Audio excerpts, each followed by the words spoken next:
Hello, everybody, and welcome to the Glory Reds podcast. This is your boy, Don Benito, and this is the Chelsea versus Manchester United match preview. And without further ado, ladies and gentlemen, let's get into it. First of all, before I get into the starting lineup, I want to talk about a few things that have been happening around Manchester United. First, Marcus Rashford. Marcus Rashford deal has stalled. Barcelona are trying to find very clever ways on how to get a cheaper deal from Marcus Rashford. I don't know if it is that they believe that he is not good enough to be in their team, but Manchester United are holding strong and firm. They have already indicated that, look, you want this player, you've loaned him out with an obligation to buy, the fee remains the same. £30 million, take it or leave it. If Barcelona refuse to take it, or if they try to be funny, Manchester United are planning on bringing Marcus Rashford back. And that, I don't think, is going to bode well with the fans, especially after the unceremonious way he left. He has been doing well for Barcelona, I guess, according to how we've been watching. But for Manchester United, I think the damage is done. And I believe if Manchester United bring him back, they need to find ways to sell him. But who will want Marcus Rashford? Maybe Premier League teams, I don't know. But as far as it stands, and according to Fabrizio Romano, Manchester United are trying to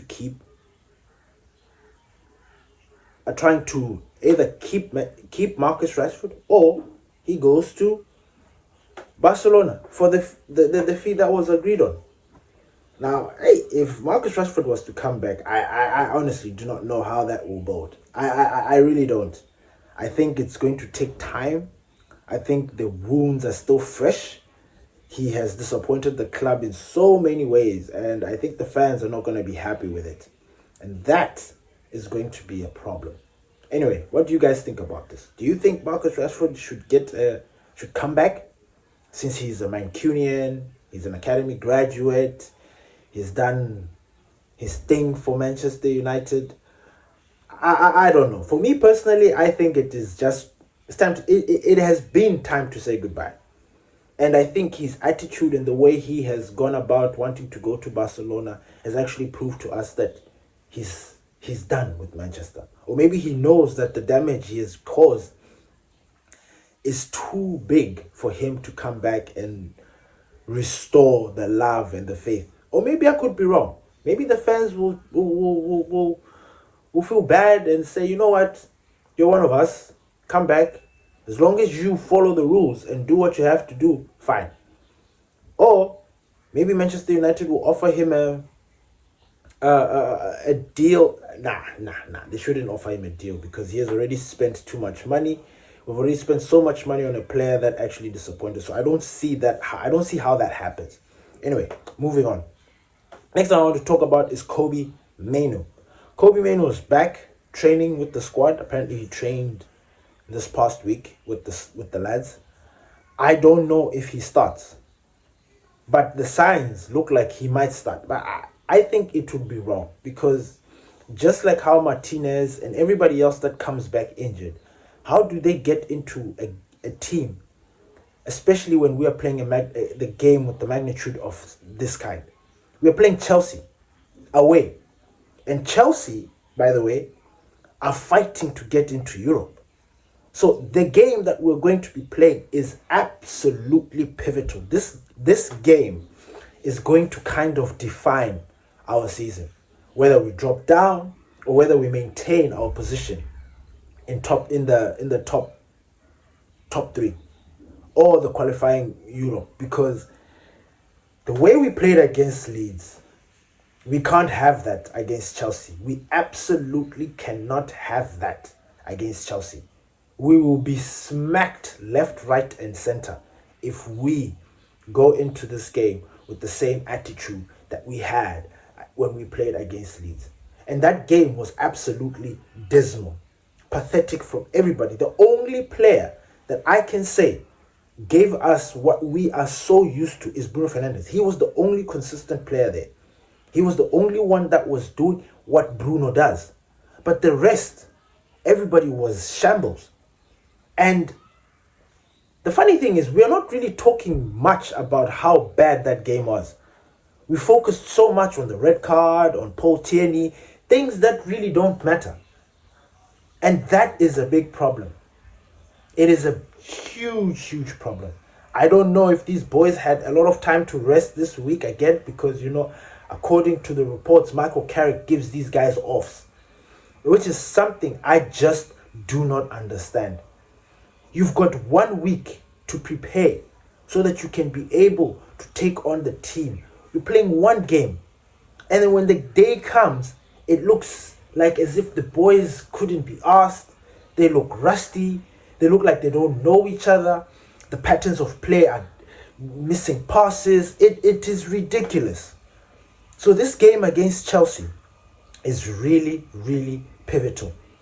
And with that being said, this is my predicted starting lineup. Now at the back, of course, we've got Leny Lamens, one of our most consistent players this season, an absolute gem that we have bought at Manchester United. I cannot imagine life without Leny Lamens at Manchester. I cannot, because he has really been backbone for us. He has been the first guy that absolutely calms everything, especially with the shots and we know that there's safety. And obviously, if we concede, it's never usually his fault. But I've got Leny Lamens. At right back, I've put Delo. Again, with the heavy heart. The only reason why I've put Delo is because the last game he didn't play because he had picked up something. He was injured, and that's why Mazraoui started. I would start Mazraoui, but the only reason why I've put Delo is because I feel like he's going to be picked over Mazraoui for this game. And at the centre-back pairing, we've got the two youngsters, the future of Manchester United. Or are they the future of Manchester United? I don't know. Maybe Manchester United are going to be looking or seeking to get new defenders. But I think that centre-back position, bringing in a new centre-back, was dashed when we signed Harry Maguire on an extra deal. I don't think Manchester United are planning on bringing a centre-back. So this is going to be the centre-back pairing. Now, the reason why this is our centre-back pairing is because, one, Harry Maguire is going to miss this game. I'm not going to make that mistake that I did last week by saying Harry Maguire is playing and forgetting that he had a red card. Oh my days. And then Lisandro Martinez. Again, his red card as well. He's going to miss this clash against Chelsea. And it's left back, we have got Roberto Carlos. Luke Shaw needs to be on his top game because he's going to be going up against Pedro Neto, Estaval, very technically gifted and fast players. So he's going to be busy. In that midfield, as you can see, it has changed. The reason why I've changed it is because I don't see why Kobbie Mainoo starts this game, because he just came back from injury.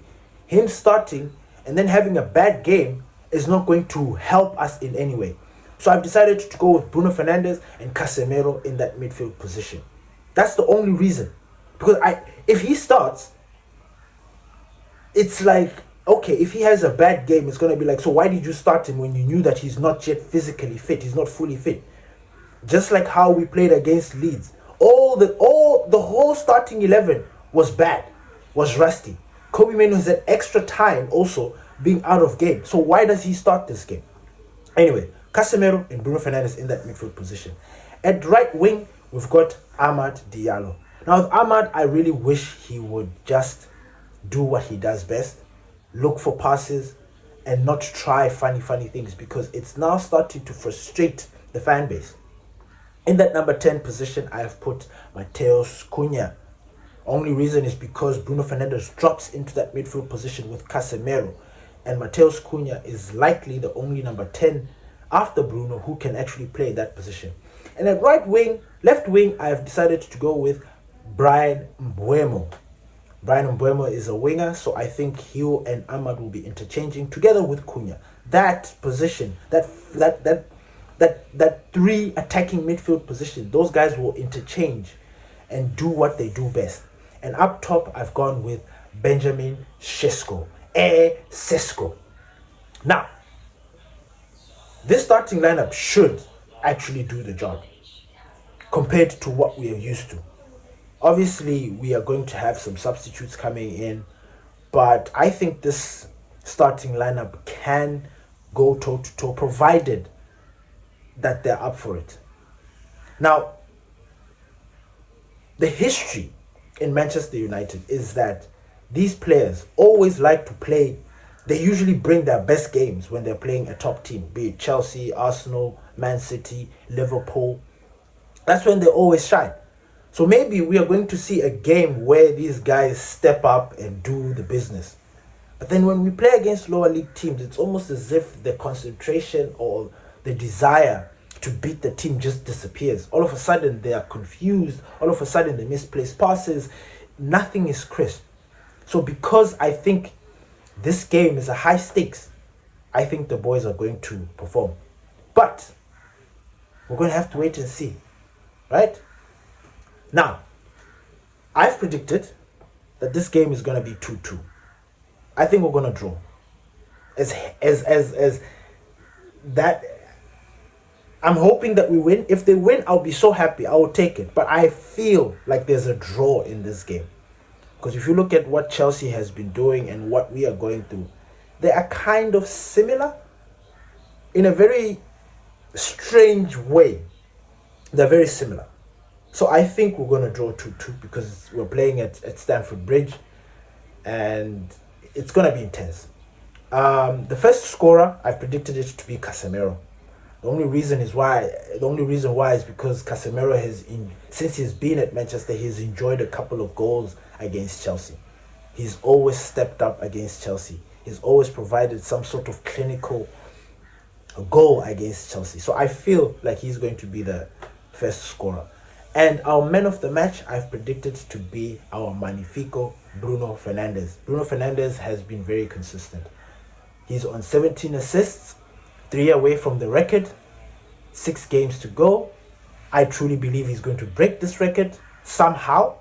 Like even if we kind of drop or slip down, Bruno Fernandes is going to be consistent. Like for some reason, he has turned on the elite mode. And regardless of what is happening around him, he just looks like he's going to perform. So I believe that Bruno Fernandes is going to be our man of the match. Now, I leave it to you. Are you guys worried? Because I kind of am. I am a little bit worried about this game. Solely because we are level on points with Aston Villa. A draw could be very dangerous for us because Villa could go above us. That will put us in a very vulnerable position. Liverpool are playing as well. They are 3 points behind us. If they win, they've got a very good goal difference as well. So they might just go above us. We might just find ourselves slipping down. And then those Champions League spots start looking very, very nervy for us.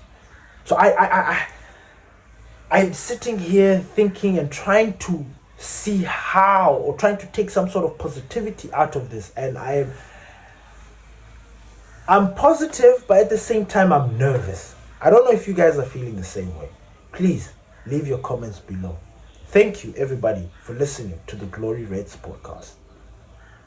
Peace.